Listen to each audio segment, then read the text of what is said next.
Mga kapuso, maraming salamat po sa inyong walang patid na pagsuporta.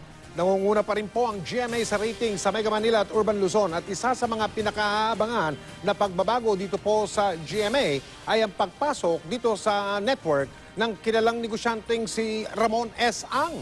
Nakatutok si Claire Delfin. Kumita ng halos 5.8 billion pesos ang GMA Network sa unang 6 na buwan ngayong taon.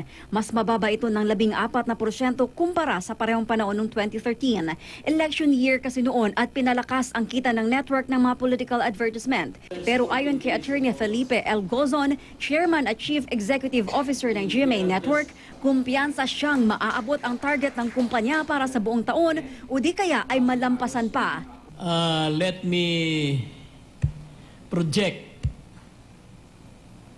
that if we do not equal, we will surpass our target for this year because of the good and better performance, ratings, and revenue-wise in the second half of this year.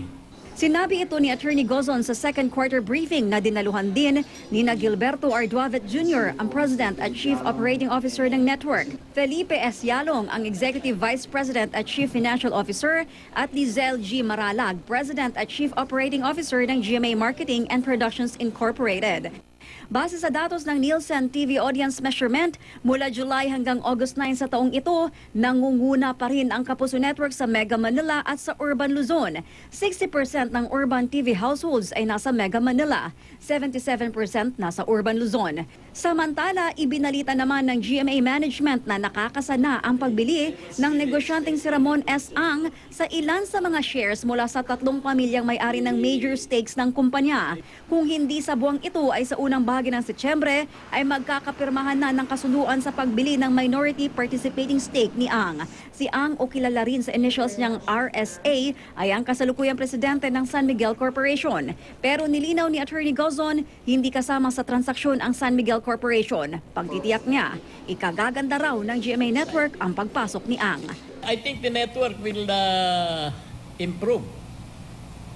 It will have more revenues. There will be more shows. The digitization will be faster.